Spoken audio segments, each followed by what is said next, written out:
morning, everyone.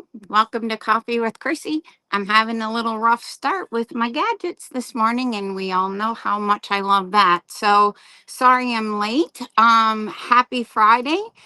Let's give each other a high five because if we're sitting here talking about it, you made it. And it's Friday, and I hope you can exhale a little bit. Um, I was thinking about what I wanted to talk about today, and I have learned so many things this week that it's just mind blowing to me. Like so many things that now make sense that I was like, oh my gosh, really? Yeah, so a lot of things. So I wanted to talk to you about just a couple things because I think it's important.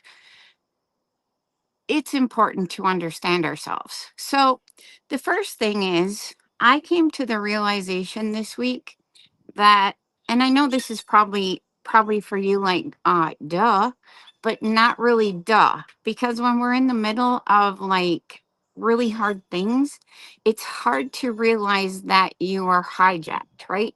It's hard to realize that there's a lot of stuff going on. So back to the reflection, it wasn't until this week that I ran into something else that I realized something else.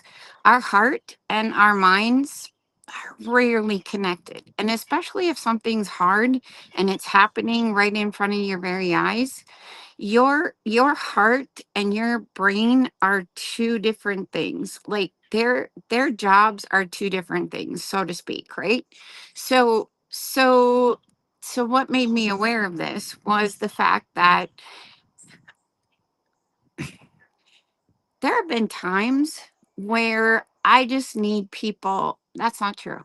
That I think that supporting people and helping them through whatever feeling they might be having looks something like if I tell you this information, it should make you feel better and it should not make you sad anymore. So, why are you still sad? And then, if that person is still sad, we might go somewhere like, I knew it. She's one of those people, right? Or I knew it. She just, so the pause to wait for that emotion and the brain to kind of catch up with each other, it may take more than 3 seconds. It may actually take about 3 days, some days. Maybe it's going to take 30 seconds. But I think in our effort to help, right? We got our hand, it's a helping hand. I want to help you. In our effort to help, we sometimes are not helping. But I don't think that we realize that, and I only say that not because of the helping aspect, but look at how quickly it took me to get to a verdict. So not understanding that just because I give you information doesn't mean that I've gave your heart the same information and that it processes it the same way. Does that make sense? So I can tell you all the logic and reasoning of why you shouldn't feel that way. And I'm not going to lie, there's most times that I do that because I just need you to stop hurting and stop feeling. And because I don't know how to help, I don't know what to do. I feel like I should fix those feelings somehow. And that's not my job.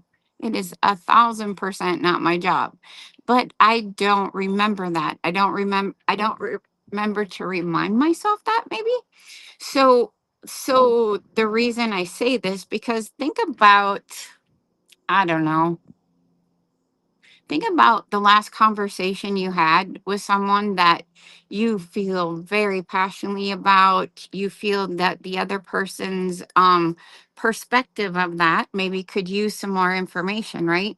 So we start pouring information in and information and information. And then all of a sudden we turn around and we're like, there. Okay, how do you feel now? Are you good? Is everything good? Huh? Huh? Right? And when that person looks at us like, what? Like, you can't take this foundation of what I believe, what I think, all of that, and expect me for with some more information to just change my mind. All right. So this was a big epiphany because I'm wondering to myself how many relationships get into trouble because we we are so consumed by what we're trying to do, we lose the capacity to be curious.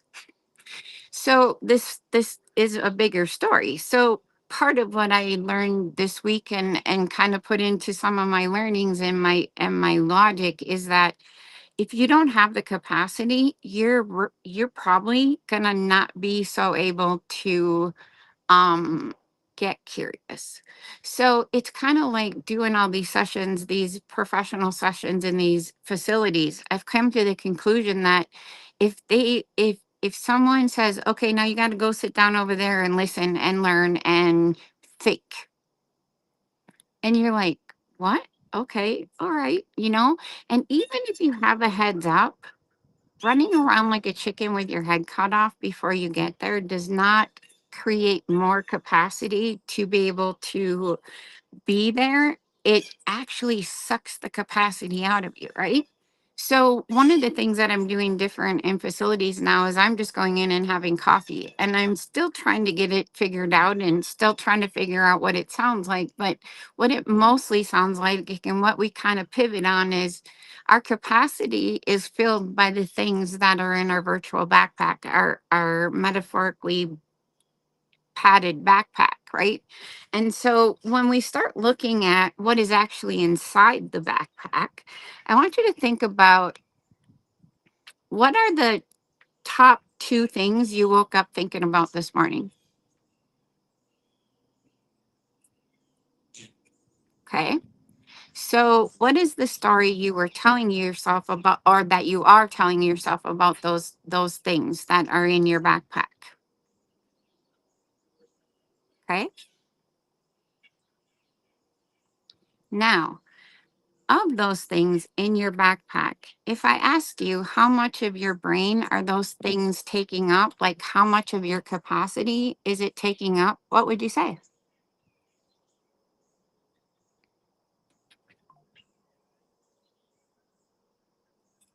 Okay. Now, if you think about the story you're telling yourself about whatever the thing is, and when I say the story I'm telling myself, it's because my emotional brain happens first. So we've talked about that. Every single second comes through my emotion before it comes through my logic and reasoning. And so what happens to us when we are triggered, if we, like something happens, right? Our emotional brain, our proactive kind of protective brain in a way, the first story I'm making up is a story that's going to protect me and condemn you, because that's why, that I'm human. Right? I'm human. And so when I get triggered like that, depending on how I get triggered, right? My emotional story might be, are you kidding me right now? Did you just really say that to me? Yep. And I didn't hear actually what you said to me. I heard the words and I processed it through my emotions versus processing it through my logic and reasoning.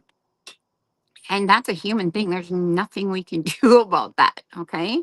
But when we come back and we unpack our backpack, my question to you is, if you look at the thing, is that story emotional or is it logical?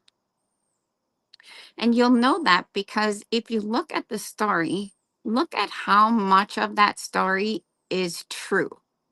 Like, how much of the story that I'm telling myself is actually true, that I have proof of, and not stuff that's made up. You might find that probably 90% of the story you're making up is coming out of emotion and it has no logic and reasoning to what is actually happening, which is back right to the reflection, because I can't get to that information up here until something up here allows me to let it go and get up there, right?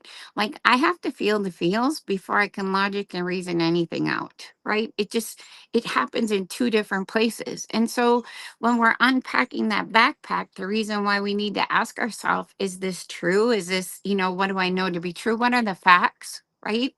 Is because that first story is probably not serving you at all. Okay. And if we don't look at the story, not like there's something wrong with you, something wrong with me, you are the problem, I am the problem. If we don't get curious about what's happening right there, that story that we tell ourselves that produces an instant verdict, how heavy is that? Like, how heavy is that? And is that story serving you? So, if you think about that heaviness being a rock in your backpack,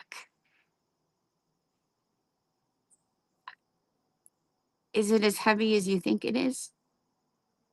Is it there heavy out of emotion? And that's probably true and it's going to be there. But then the next question is, am I going to spend a reasonable amount of time taking the information? How did I react? What was the information? Why did I react that way? What is it triggering in me? Something like that. If I don't do that, I am going to carry that crap around with me for quite some time. And I don't think that we all realize that. So just taking that first two things off your list, right? And looking at them about what story are you telling yourself. And if you find out it's an emotional story, then come back to, what do I know to be true? What was the intention of this? Because when I'm in my emotional brain, the intention must have surely been to piss me off. It must have been that. I just don't see why you don't see my feelings. Like, how could you say that to me? Right? I mean, we've all been there. But then when I sit back and I start examining that story, because that story doesn't feel right on me, it doesn't set right with me. And then that person starts to stink to me. And everything that comes out of my brain is blame and shame, right? So when people start to stink to us, we don't.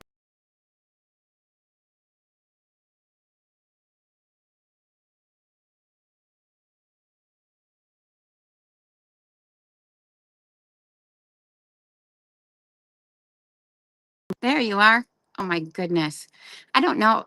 Anyway, so looking at the story and coming back and asking yourself, well, what do I really know to be true now that I'm in my logical reasoning brain, right? The intention's going to be different. It's going to appear way different than it did when I thought you were trying to piss me off, right? And so what that means is that I can then take that story and kind of put it in a place, like change the story in which the load that I'm carrying is half the size of that rock. And I've come to the place that I've been able to get curious enough to understand what's happening, to to create a different response that serves me. I think we just miss that whole part sometimes. I think we, when things are fine and great, like, and it's not too emotional, I think we automatically go through all that, right? But I do not think that we really take and look at our backpack and see what we're carrying. What are we carrying? What is the biggest hurdle? What is the biggest feeling, right? And maybe it's been that you can't get your other family members to understand what the hell's going on in this house. Like, you think it's all just all that and a bag of chips. I just want to remind you all that you are feeling what is happening inside that house, and what you are giving your people, although there's feeling behind it, there's no data. It's all data. There's no context. There's no, unless I call and I'm bawling my head off for whatever reason. I don't think it's easy for our families, especially the ones that live far away, to understand what's happening to us, right? To understand the emotional experience that goes on top of the checklist of supporting dad. So, our mom or whoever, right? So just being mindful of that and just remembering that, and it's hard to when you're in the moment. I'm the first one that's going to say that, right? But but that moment's going to last like a bull ride, remember? And so when you come out of that and you can actually logic and reasoning what the hell just happened there, think about how much of that mental load, that emotional load, that thing that just keeps you stuck thousand million trillion years, is it still keeping you stuck because you can't let go of a story that has no truth to it, you know? I mean, stuff like that happens when you start unpacking the backpack. If there's something that keeps playing in your head like a movie all the time and you can't get rid of it, it's probably time to ask yourself, what the hell can I do to get rid of it? Right? Like, why is it sitting up there? What does it need from me? Right? And so it's okay to ask yourself those questions, because until you ask those things of yourself, you're not going to know, you're not going to know your answer, right? It's just like talking to ourselves and saying, I'm not this enough, I'm not that enough, right? But we never ask the follow-up question about, what does enough look like? Maybe you passed it about, I don't know, 5 years ago, and you're still kicking your own booty. Well, back to, is that story serving you or not so much? Can we find a better logical story? Can we see what enough looks like to know if we're close or far away? You're your own cheerleader, for crying out loud. If you don't ask yourself some different questions, you're going to start believing everything you tell yourself. And then you'll start searching the world for affirmation that you suck or somebody else sucks, or, like, it's back to capacity. If I don't have the capacity to get curious, I'm a verdict driven human being that is not responding to anything. I'm reacting to everything. So I hope that was helpful. I hope I'm not stuck, because on one side of this, it looks really stuck. That would make me sad. But in any case, this week's joke is, what do you call an indecisive potato? A hesitator. I maybe have told you that yesterday. I don't know. But anyway, you guys take care. Have a great week. Remember, get up every morning and high five yourself, because remember, all you can do is the next right thing. And you totally got this. You made it this far and it wasn't an accident. So take care.